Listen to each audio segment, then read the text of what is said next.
Top of Daf Kuv Beis Amud Aleph, and the Gemara here discussing what happens if a person is eating in one place and then there's a shinui mokim. He changes places. And he comes to a new place, you have to make a new bracha again. So we had various different opinions here. Rav and Shmuel said that if you make the bracha on yayin in the shul and then you go home, you want to drink wine, you have to make a new bracha. They both agreed to that. Rabbi Yochanan was the one that said that even if you change locations, no matter what you're drinking, no matter what you're eating, you come to a new place, you don't have to make a new bracha. You made a bracha on the food, you can continue eating. Then we had the opinion of Rav Chisda and Rav Sheshes that discussed this matter as well. And they were discussing, it depends, well, Rav Chisda said it depends what you're eating. If you're eating something where the bracha achrayna is bayir nefashos, so then you'll have to make a new bracha. But if you're eating something where the bracha achrayna is either benching or ala michya, so then you don't have to make a new bracha. That was Rav Chisda's opinion. Then Rav Shesh's opinion is that you always have to make a new bracha. If you come to a new location, no matter what food it is that you're eating, you have to make a new bracha. So by the way, in Shulchan Aruch, the halacha is primarily like Rav Chisda. That's who we paskin like. So if you're eating food that you washed on, you come to a new place, so then you don't have to make a new bracha. L'chatchila, you shouldn't be leaving. As the Gemara mentioned before, that if you're in a place, you should be making the bracha achrayna over there. It's a choshev food that you're eating, and you have to make the bracha achrayna where you are. But if you had in mind l'chatchila that you want to change locations to a new place, so then you go to a new location, and you don't have to make any new bracha. That's but benegeh to bayir nefashos though, if you come to a new place, so then you do have to make a new bracha. That's the ikar halacha that we paskin like Rav Chisda. So machlokes yishayim about it, but the Alter Rebbe Shulchan Aruch says the ikar psaktin is like Rav Chisda. Here now the Gemara is going to say that from this brayse that we're about to quote, we read it yesterday already, there's a question on Rabbi Yochanan's opinion that says that you never have to make a new bracha. A pretty obvious question that we have here from this brayse. Let's see. Zok the Gemara, the Tanya, so we learned in the brayse, chaverim shahoyu mesubin. So you had a group of people that were sitting together in a meal. V'akru ragleim, they uprooted themselves. Leilech lebeis haknesses, lebeis hamedrash, to go and daven in shul. So keshehein yaitzim, when they leave from their meal, ein tu'unim bracha lemafreya, they don't have to make a bracha achrayna. Or keshehein chayzrin, ein tu'unim bracha lechatchila. When they return, they don't have to make a new bracha to continue eating. So what are we speaking about over here? We're talking about them eating a meal, challah, bread, whatever. Rabbi Yehuda, on this Rabbi Yehuda argues and says, only if there was some people that were left there when they left, so then they don't have to make a new bracha. If there was no one that was left there, so then even if they're eating a meal, when they leave, they will have to make a new bracha, and if they come back, they will have to make a new bracha. So this is the machlokes of Rabbi Yehuda and the Tanakama, which the Gemara before said is related to the same machlokes between Rav Chisda and Rav Sheshes. But now the Gemara asks from the Tanakama and this brayse a question on Rabbi Yochanan. So the Gemara,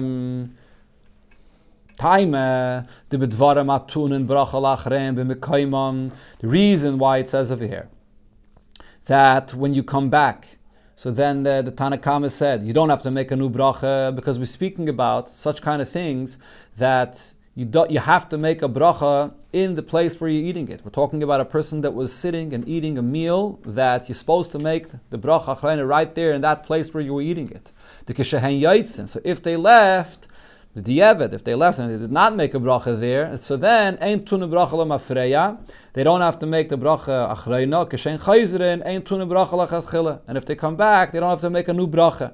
The Gemara was medayik this before already. How do we know we're talking about that they're eating a meal? They're eating something that's a choshev meal that they would have to make a bracha in the place where they are. The Gemara was medayik because it says akru ragleim. Akru ragleim is mashma. It wasn't just a snack that they were eating, but they were established to eat a meal, and then something came up yesterday. And there was one brayse yesterday that we learned that was about a chasan and kala. Here we're learning about the fact that they remember they have to go daven mincha, for example. They have to go to a minyan. So they uprooted themselves from a meal that they were eating. So we're talking about that they were established to eat a meal. And regarding this, the brayse says that if they left, then they don't have to make another bracha when they come back. But if you're talking about food, which is a bayir nefashos, anything like water, fruits, and things like that, you don't have to make a bracha achrayna in the place where you are. Afilu l'Rabbanan, even the Tanakama is saying, keshein yaitzin tu'unim bracha lemafreya. So before they leave, they have to make a bracha achrayna or kishen chayzrin, and when they come back to unu bracha lechatchila, they have to make a new bracha. So you see over here that when you change locations, even actually if you came back to your original location, you went out to daven, you come back to your original place, you have to make a new bracha. So I see from here that this refutes the opinion of Rabbi Yochanan that says that you never have to make a new bracha if you change locations.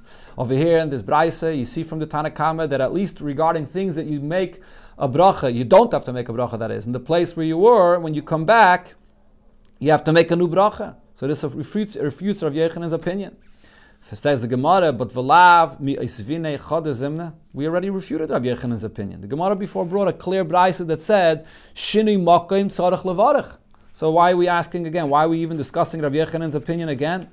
Says the Gemara, neime mahanami tevet yufta.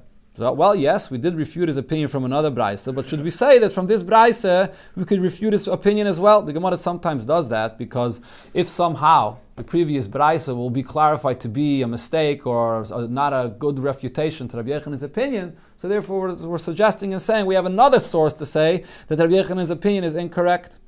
Says the Gemara, no, from here you can't refute Rabbi Yochanan's opinion. Amalach Rabbi Yochanan will answer you, who adin, really the halacha will also be that filet dvarim she'ein tu'unin bracha lachrein b'mekayman, any kind of food, including the foods that are abayr nefashos, and you don't have to make a bracha achrein in the place that you ate them. Nami ein tzarich levarich. If you left, you came back, you will not have to make a new bracha. So really, there's no distinction. Okru ragleyan. The fact that the Braisa uses the expression of okru ragleyan, which makes it clear that it's talking about that they were on a meal and they were eating and they uprooted themselves from there. Why did it only choose that example? It's only saying this to come and let you know how far Rabbi Yehuda's opinion goes. Even those things that you have to make a bracha achrayna in the place that you are, right? So therefore it's a chashav a bracha achrayna, and therefore when you go somewhere else, you would think that it's considered to be a continuation of your meal. So Rabbi Yehuda says, Taime dehinicho miktzas chaveirim. The only reason you won't have to make a new bracha is because you left some people there. If nobody was left there, when you left that place, the whole group left, then you do have to make a bracha achrayna before you leave. And when you come back, you'll have to make a new bracha, even though you're sort of in the middle of a meal. And when you're leaving, it's logical to say that you're continuing, if you're going to a new location, you're continuing your meal in that new location. And if you're coming back to your meal, it's logical to say that you're continuing your meal. It's not that you will stop eating a snack. If someone eats a snack and then he runs out to daven mincha, then he comes back. The snack you ate before and whatever food you continue eating afterwards, there's no really continuation here. Snack you ate is one thing and then you come back, it's a new thing. But if you're in the middle of a meal and you go out to daven mincha and you come back, there's much more of a svara to say that in such a case it's a continuation. And even here, Rabbi Yehuda came to say that you'll have to make a new bracha. So the Braisa is only mentioning this scenario in order to show you how far the chiddush of Rabbi Yehuda's opinion goes. But really, as far as the Tanakama goes, according to Rabbi Yochanan, when the Tanakama says you don't have to make a new bracha, Rabbi Yochanan would interpret that to mean that you never have to make a new bracha, regardless of what the case was. So therefore, from this Braisa, there is no question on Rabbi Yochanan's opinion. Now, Tanya kavasei de Rav Chisda. We learned in a Braisa like Rav Chisda's opinion. And this is the reason why most Rishonim paskin like Rav Chisda, because here it says that there's a Braisa like Rav Chisda. Interestingly, there is some Rishonim actually that say Tanya kavasei de Rav Yochanan. Yeah, but that's not, the Girsa in most Gemaras, and some are actually good, it's Tanya Kavasi de Rav Sheishes. So this itself, exactly who the Raya is from this Braisa here is up in the air. That's a bunch of different Girsas here. Anyways, but in our Gemara we have the Girsa, the Rashbam, Rashi, Agoidis, Tanya Kavasi de Rav Chisda. Chaverim shahayu misubin lishtas yayin. Group of people that were sitting and drinking wine. V'akru ragleyan, and they uprooted themselves from there, v'chazru, and then they returned. Ein sarach levarech. They don't have to make a new bracha. So what's the raya from this braisa? It says lishtas yayin, specifically wine. Because wine is something that you make an ala gefen on, it's not just a bayra nefashos, that's considered to be a chashav thing. So even after you left, you came back, we consider it to be a continuation. It wasn't just a snack. Drinking wine is something considered to be a kviyas, and if you come back, there's no new bracha. Or if you go into a new location as well, and you continue drinking wine there, it's considered to be a continuation and there's no new bracha. So here you see the point that Rav Chisda says. that there's a distinction what it is. If it's wine, if it's bread, if it's anything that's chashuv, there's no new bracha. If it's a bayr nefashos, you go to a new location, that is the new bracha. And as I mentioned before, that's the ikr psak in Shulchan Aruch. However, just meant to mention again what Tosfos says, I mentioned it yesterday. Tosfos takes out the words lishtos yayin. Chaverim shoyim mesubin lishtos, or maybe just takes out the word yayin. Takes out, Tosfos holds yayin is in the same category as bayr nefashos. Tosfos puts the line not between bayr nefashos on one side and benching, full benching, and me'ein shalosh on the other side. Tosfos puts the line between benching only when you eat pas, which is a full meal, and anything past that, whether it's me'ein shalish or bayr nefashos, Rav Chisda would say you have to make a new bracha. So therefore, according to Tosfos, you take out the word yayin over here, because yayin, you would have to make a new bracha. So when it says Tanya Kvasei Rav Chisda, the raya is from the words akru ragleyan, like we had similar before. The Gemara considers the words akru ragleyan to mean that there's a full meal being eaten, that they're eating bread. There are other Rishonim that actually say that you are guided the words lishtos yayin, and they say a very interesting thing. When it says in the Braisa lishtos yayin, even though it says yayin, the Gemara considers that to mean that they were eating bread. Because lishtos yayin is an expression that's used when you have a full meal. What's the raya? From the Megillah. By Esther, when she made the party for Achashverosh and Haman, it says she made a mishtah yayin. And the mishtah yayin was a meal that was a full meal that she came and invited them to. So when it says here lishtos yayin, it means a full meal. Very interesting. You have to have kavanah for your leave? The what? You have to have kavanah for your leave? So in order to be potter from making a bracha achreina in the place that you're in now, you have to have kavanah in advance that you're planning on going somewhere else. But as far as making a new bracha in a new place, even without kavanah, if you change locations and you go to a new place and you're in the middle of a meal, you don't have to make a new bracha. But regarding the bracha achreina in the place that you're in, you have to have kavanah l'chatchila that you're planning on changing locations, not to be chayiv to make the bracha achreina where you're in right now. It's a mekuf ayin ches in Shulchan Aruch. Taner Rabbanon. Where you see these words from Gemara? That what? Regarding which detail? No, the kavanah does not say in the Gemara. That says in the Rishonim. I don't think it says it in the Gemara. Maybe it's somewhere in Brachas, but as far as I know, the Rishonim, the Rishonim have very discussed the Indian of kavanah regarding the bracha achreina. Yeah.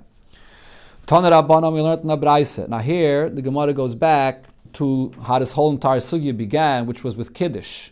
Right, when the people were eating a Suda on Erev Shabbos. So we come back to that original machlokes between Rabbi Yosi and Rabbi Yehuda. So we learned in the Braisa, B'nei Chabura Sha'ayim Subin, a group of people that were sitting together Friday afternoon in a Suda. The Kiddush Aleim Ayayim, and it became Shkia, Shabbos comes in. So what do? So here's first the opinion of Rabbi Yehuda that says that you're obligated to interrupt your meal. So if when you interrupt your meal and you have to make Kiddush, so what's to say? How do you do this? So you bring one kais of wine. The first thing is you have to make Kiddush. And then V'sheni, you bring a second kais of wine, and Omer Olav Birchas Hamazon. And then you bench on that. Divrei Rabbi Yehuda, this is Rabbi Yehuda's opinion.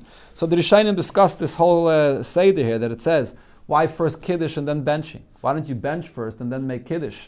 So some say, well, as soon as Shabbos comes in, you have the obligation immediately to make Kiddush. That's the first thing, to be Mekadosh the day of Shabbos.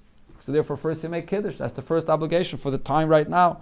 And then afterwards comes to bench.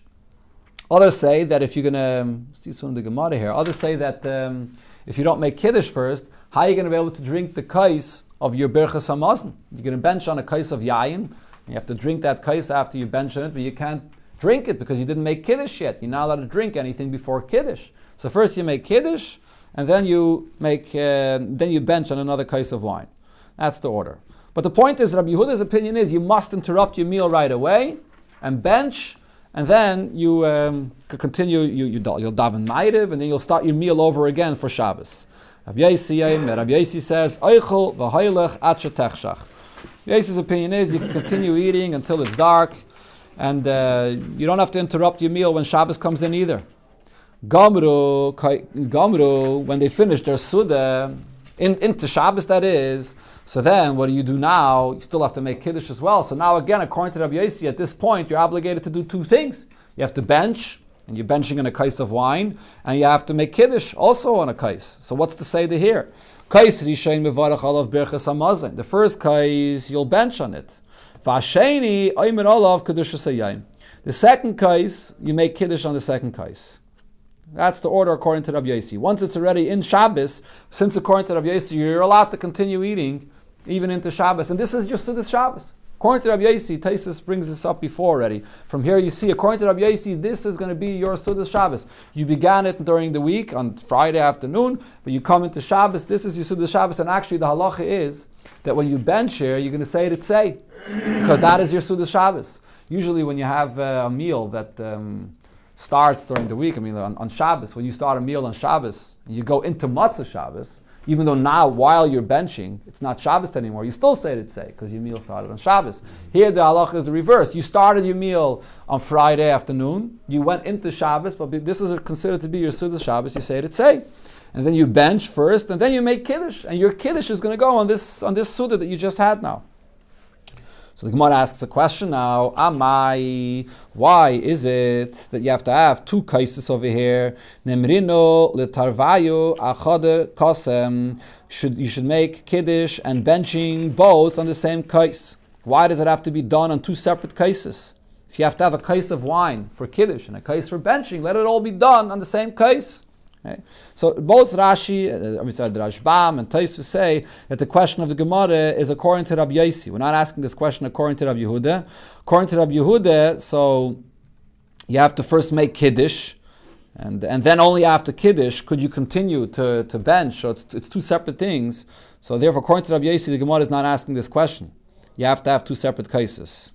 Because the Kiddush, the Birchas HaMazon goes on the...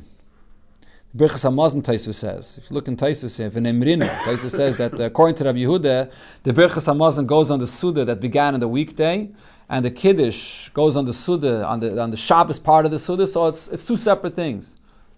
According to the Rashbam says, according to Rabbi Yehuda, the benching that goes on the meal that began from before, you have to take away the table. To take away the table, you have to start the meal over again, then you're making the Kiddush on a new meal, you bring in the table again.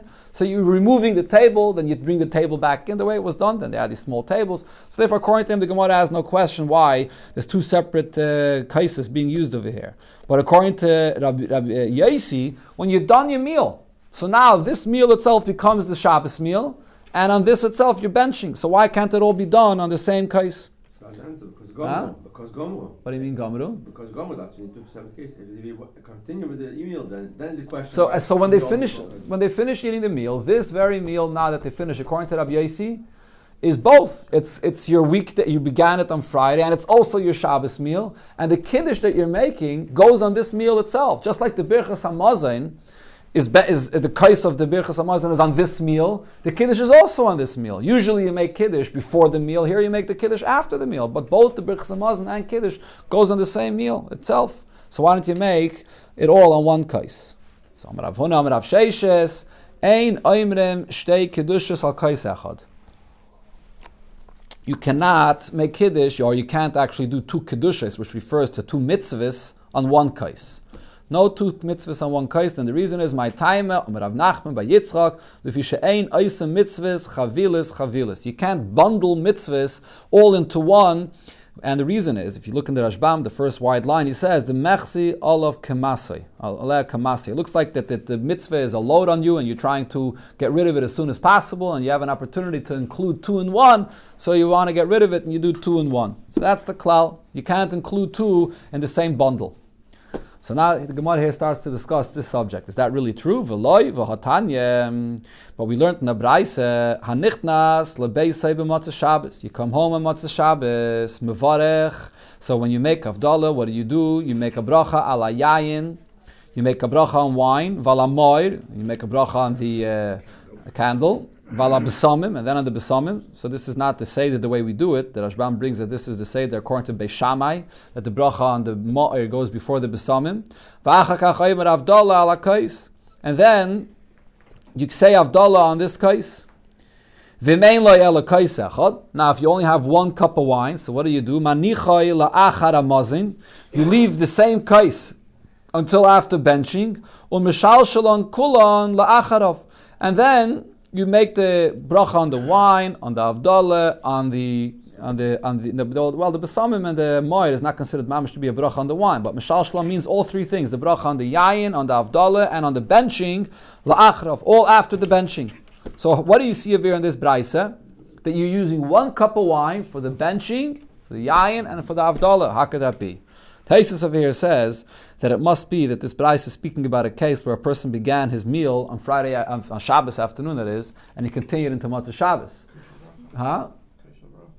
Right, but what does it say over here? That he's actually going to be not that. It's not talking about that a person made benching. He benched. The way it's done a lot of times. Motzei Shabbos, you bench on a kais, and then you leave that same kais, and it's kais shel bracha, and you use it again later for avdallah. He's talking about a person that's right now picking up the kais, both for the benching and for the avdallah, all at once. So the obvious question that Taisus asks over here is, you're not allowed to eat a meal, Motzei Shabbos, before you make avdallah. So what's this case that we're speaking about, that it says that if you only have 1 cup of wine, you should eat first, and then you're going to use that same cup of wine for benching and for avdallah.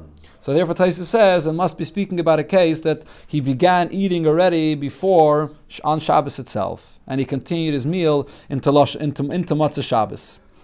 The only problem is that the Lashon of the Braisa is problematic, because it says Hanichnas lebeisai b'Motzei Shabbos.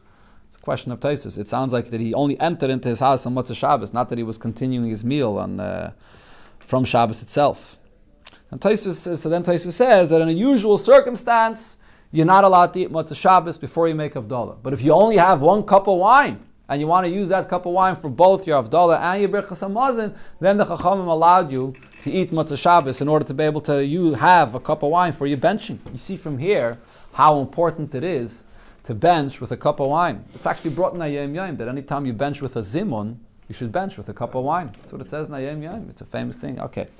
So the question over here is, how could you make the mitzvahs chavilas? You're bundling the birchas hamazon and the avdallah all in the same cup of wine. So the Gemara answers, ein lo shani. In a case where you don't have, he only has 1 cup of wine, in such a case, you see clearly he's not trying to bundle the mitzvahs to get it off of him as a load. You see clearly he's only doing it because he doesn't have more wine. So in such a case, you could.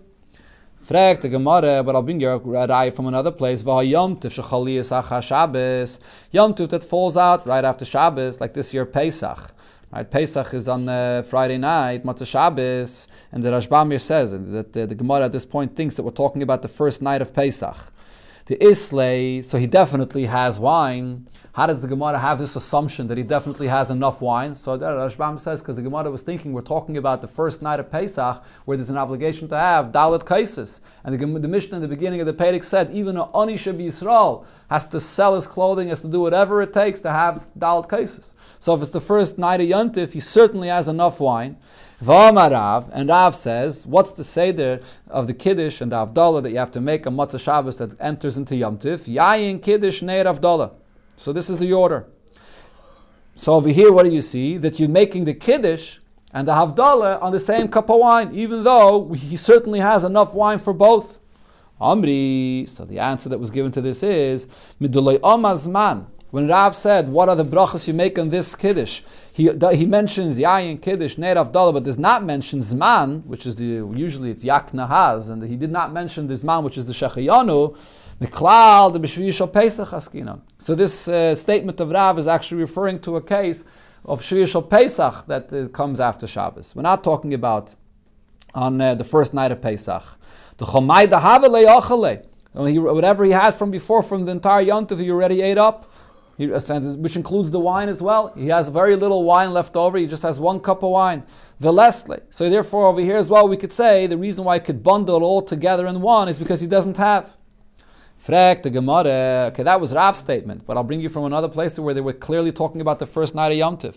V'hayontif rishayin de Islay. The first night of Yom Tif, he definitely has enough wine. V'amar Abaya, and there's the machlekes of the order of how the Kiddush should be said. And Abaya says the order is Yayin Kiddush Zman Neir Avdallah. That Zman is right after the Kiddush. And V'rava Amar Yayin Kiddush Neir Avdallah Zman. So they were arguing about the first night of Yom Tif where there is a Shechayanu. So the question is, how could you make the Kiddush and the Avdallah on the same case? Ella says the Gemara, Havdallah the Kiddush, Chada Milsahi. The Avdallah and the Kiddush is considered to be all one thing. Kiddush and Havdalah, they're both the same concept of to speak about the Kedusha of Shabbos. B'yitziyasai, b'knisasai, b'yitziyasai. When you enter into Shabbos, you make Kiddush. And when you come out of Shabbos, you also are speaking about the Kedusha of Shabbos. They're both related to each other. It's considered to be one mitzvah. It's not two different mitzvahs on the same case. Birchas Hamazon v'Kiddush trei milin. Birchas Hamazon and Kiddush are two separate things that are completely unrelated to each other. So if you look here in the second to bottom Tosfos on the page, Rav Oma Yain Kiddush Ner Havdalah, so Tosfos brings up the question, and other Rishonim discussed it as well. What happened to Besamim? We're speaking over here about a Matzah Shabbos that enters into Yom Tiv, and we're discussing about what you say, the Kiddush, Havdalah, the Ner, but it skips Besamim. Where did the Besamim go to? So the Rashbam says that there's no Besamim because just like a person has a Neshama Yisera on Shabbos, the reason you smell Besamim is because of the Neshama Yisera going into Yom Tiv. In Yom Tiv there's also a Neshama Yisera. But Tosfos disagrees because Tosfos says if that's the case, you should make a Beit Amina Besamim on Matzah Yom Tiv as well. And we don't. We don't use Besamim on Matzah Yom Tiv. So that indicates that there's no Neshama Yisera on Yom Tiv. And Tosfos says that it's the Simcha of Yom Tiv that compensates for the loss that a person feels entering into Yom Tiv. This thing, by the way, the source of this is all in this week's parsha. Vayi Nofash. Shavas Vayi Nofash. The Gemara Darshans. Vayi Nofash. Vayi Ovdon Nefesh. That on Matzah Shabbos you lose your Neshama Yisera that you had on Shabbos itself. There's an Arichas Sikha from the Rebbe where the Rebbe discusses this machlokes between Tosfos and the Rashbam, whether a person has a Neshama Yisera on Yom Tiv, and the Rebbe points out that there's no machlokes b'metzias about this. The subject is discussed in Zohar. Everybody agrees that on Yom Tiv there's some level of a Neshama Yisera. However, it's not compared to the level of the Neshama Yisera of Shabbos. Shabbos is a stronger Neshama Yisera, and on Yom Tiv it's a lower level of a Neshama Yisera. So the question is whether that level of Neshama Yisera on Yom Tiv is enough that you shouldn't have to make a Beit Amina B'Samim or not. But everybody agrees that there's some level of a Neshama Yisera on Matzah Yom Tiv. And in the simple pshat of what a neshama Yisera is, the Rebbe says, Al Pi Zohar, it actually means that there's an additional neshama that enters into the person. Al Pi Nigla, though, the Rebbe quotes from different Rishonim, from Rashi himself, that says, neshama Yisera simply means that a person on Shabbos feels a greater appetite to eat, or more of a tranquility, or more of a menucha. It refers to a state of mind that a person enters into Shabbos and Yom Tiv. Then the Rebbe brings a pshat there in the end of the Sikha, based on the Rambam, that the idea of Besamim on Matzah Shabbos is to bring in the Kedusha of Shabbos into the weekday, that you're entering from Shabbos into the weekday. And it's a very big jump going from a place where you're removed completely from any work, entering into the weekday. So the Besamim is sort of easing you away and bringing the Kedusha of Shabbos into the weekday. And therefore going from Shabbos to Yom Tiv, where you're not going into a full weekday, it's not necessary to have that Besamim to bring the Kedusha of Shabbos into the weekday. Yom Tiv is a holy day as well, so therefore there's no Besamim on Matzah Shabbos. On Yom Tiv. From Yom Tiv into a weekday, so it's also not a full Issa Malacha, so therefore you don't have to have Besamim either. Yeah. So, okay, you can look in there at the Sikha over there, the Rebbe's Masbrit. And the Chelik Lamed Aleph, Parshas Kisisa, actually, this week's Parsha. Beautiful Sikha.